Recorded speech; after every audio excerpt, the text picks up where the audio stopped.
Hello बच्चों, देखो बेटा, लीनियर मैग्निफिकेशन आप सभी जानते हो क्या होता है। m से डिनोट करते हैं और m इज इक्वल टू होता है बेटा h2 अपॉन h1। h2 क्या है? ये होता है बेटा हाइट ऑफ इमेज और ये होता है हाइट ऑफ ऑब्जेक्ट। अब मैं यहाँ बात किसके बारे में कर रहा हूं? ये हमारे एक बहुत अच्छे कॉन्सेप्ट को क्लियर करेगा। कई बार बच्चों को ये नहीं पता m इज इक्वल टू 1 कब होता है। कॉन्सेप्चुअल क्वेश्चन में दे देते हैं m इज इक्वल टू 1 कब है, उससे हमें पता चल जाता है कौन सा मिरर है, उसका नेचर क्या है, ग्रेटर देन 1, लेस देन 1। तो आप ध्यान देंगे, देखो मैं अगर ये इज इक्वल टू 1 वाली बात कर रहा हूं तो क्या होगा?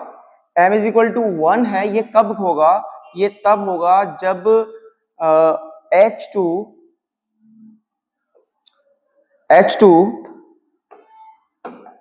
मतलब height of image is equal to होगा हाइट ऑफ ऑब्जेक्ट।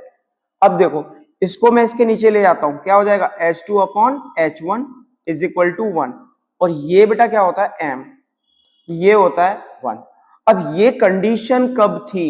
ये कंडीशन कब होती है? ये कंडीशन होती है इन प्लेन मिरर, यानी कि प्लेन मिरर के अंदर आपकी इमेज की हाइट, या आप कह सकते हो आपकी इमेज जो बनती है वो ऑब्जेक्ट के सेम साइज की बनती है, ठीक है।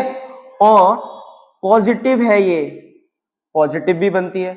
उसका रीजन क्या है कि मान लो ये मिरर है आपका, ये प्लेन मिरर है, ठीक है, m डैश। अब इसके सामने आपने ऑब्जेक्ट रखा है ए बी, ठीक है बेटा, ये ऑब्जेक्ट रखा है, तो आपकी इमेज यहां बनेगी और कैसी बनेगी? सेम साइज की बनेगी। और कैसी होगी? देखो इरेक्ट है, सीधी है, तो इसका नेचर भी हमें पता चल गया। इसका नेचर कैसा है? वर्चुअल। तो इससे +1 होने से ये पता चलता है m इज इक्वल टू जब +1 है कि जो इमेज है वो वर्चुअल होगी, ठीक है। और किस में बन रही है? प्लेन मिरर में बन रही है, वर्चुअल होगी और साथ में क्या होगी? इरेक्ट होगी।